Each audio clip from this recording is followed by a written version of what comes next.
Mogwai, the Bad Fire album review. Let's chat about it. Hey, friends, what's going on? John here from What's Spinning here tonight to chat about this latest album from Scotland-based post-rock and instrumental rock legends, Mogwai. They've been at it since the mid-90s and to an extent have become sort of synonymous with the post-rock sound. And I could definitely see why. I mean, hell, their debut album, Mogwai Young Team, I've always felt like it's a really great place to jump into the genre. This thing is just full of really visual, really intense, really dramatic tunes. And while it does play over an hour, it plays really easy. Come On Die Young is just a great piece of depressive post-rock, even if the first half's a little middling at times. And a Rock Action, I've always thought, was a really decent record that just sort of prepped post-rock for the new millennium. Also, Happy Songs for Happy People, while on the subtler side, has always been one of my favorite albums in their canon. I just love the drama of that record.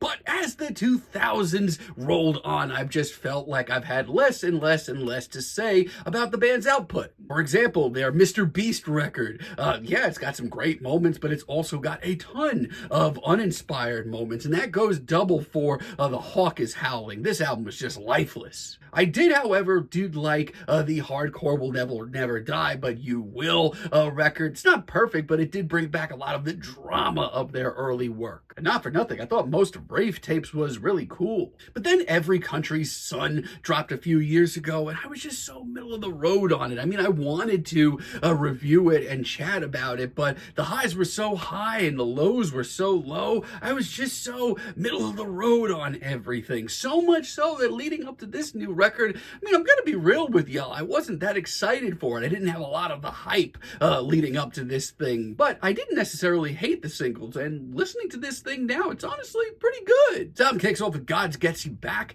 This one was dropped as a single, and let me tell you, it's a great track. Listen, if you know me, you know I love my 80s synths, and this track has a lot of them. And the drama that comes with them, man, is it ever just right on the money. I mean, Mogwai have been toying around with electronics for a while now, but I'd argue that this sounds more right. I mean, gotta be real with y'all, if any single really inspired me to review this record, it's definitely this one. It's serene at points, visual at others, and just plain nice on the ears. I mean, they just sound smooth. But it's also very dystopian, very depressive, very dark. We also get some vocals on this cut, and the few tracks in Mogwai's canon that do have vocals have always been a little bit up for a spicy debate, but here I actually don't mind them. As a matter of fact, I feel like they just kind of melt into the music. I mean, I really appreciate this track. I think it's a fantastic single. Not only that, but the way it progresses, speeds up, and shows Mogwai trying new things. I respect it. I mean, for a modern Mogwai sound, I actually really kind of like this album a lot for them. What kind of mixes? This is also really cool. I love how subdued and mysterious this track comes off. It actually gave me the chills. The way that this intro just creeps along is so well done, and it is honestly really beautiful. The synths, the glistening guitars, the patient drumming, everything comes together. There's also some really classy moments here that show Mogwai sounding regal as all hell. Yeah, this is great. I really do love Fanzine Made of Flesh as well. This is one of the more forward-facing cuts here, one of the more immediate ones. I mean, initially, some of this track's smaller details kind of peeved me, just really didn't sit well with me. The vocoder vocals definitely took me some time to warm up to. They sound like they're out of the canon of Black Moth Super Rainbow. But everything eventually comes together for one of this record's most intensely shimmering and colorful moments. I mean, it's far from happy, but it is a lot more colorful. Just remember that. Busy as well. You're going to want to turn your ears on because there's so many little details of this track that are just so cool. Really love Pale Vegan Hip Pain as well.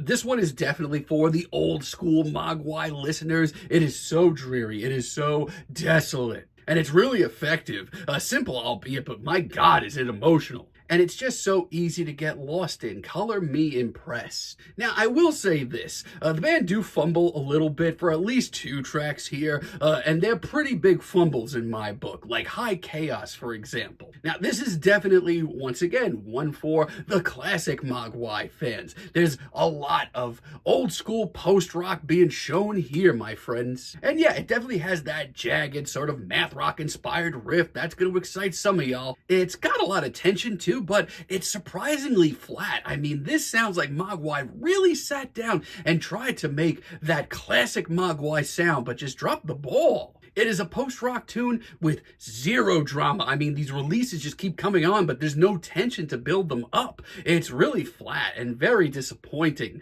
But the good news is I thought we'd hear a whole lot more tracks like this. For me, though, Hammer Room is easily the least interesting track here.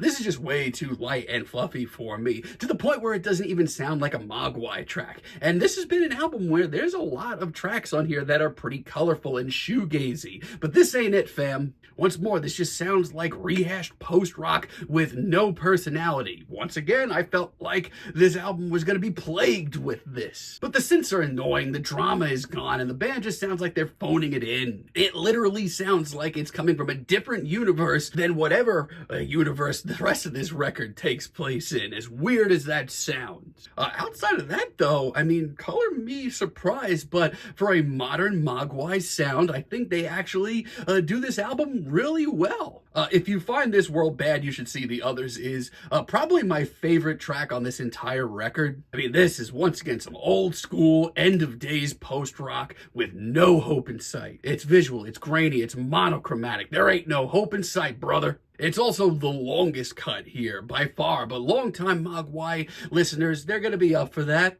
I mean, when things open up for this big dramatic conclusion, I am stunned. It's pretty incredible, and something for the Mogwai fan of any generation, truly. I have a lot of the same thoughts on 18 Volcanoes. Once again, this is very clearly rooted in classic post-rock. It's actually got a great deal of tension right off the bat, and once again, we do get some vocals, and I honestly feel like they're not too bad once again. They're dreamy, they're hazy, much like this entire cut. This is easily the most surreal and hard to place track here. But in that, it's also really beautiful. The synths are incredibly haunting. And I salute just how bizarre and weird this track gets. It's easily the most shoegaze and dream pop influenced track here. Lion Rumpus, I initially was not vibing with this at all as a single, but hearing this in context with the rest of the album, I actually like it quite a bit. It's definitely grown on me. I mean, initially hearing this outside the record, I thought it was a little too sunny and too bright for me, but hearing it here in the record, I mean, it is just the blast of triumph that I needed at this point. It's big, it's gaudy, and honestly, very emotional. Also, the playing on this whole track is really impressive, especially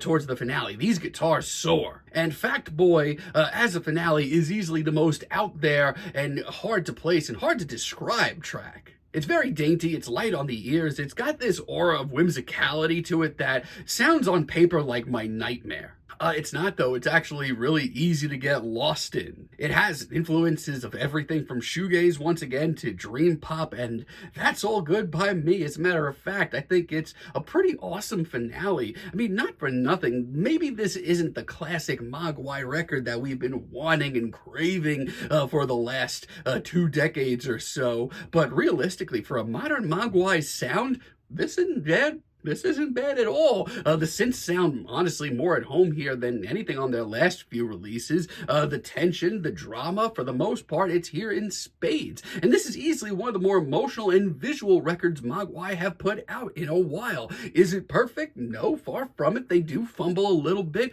But for right now, for a modern Mogwai record, I'm feeling a strong 7 on this thing. But let me know what you all think down below. If you liked the video, be sure to give us a like, give us a subscribe, and let me know down below what you would like from me to chat about in the future. And until next time, have a great day, friends.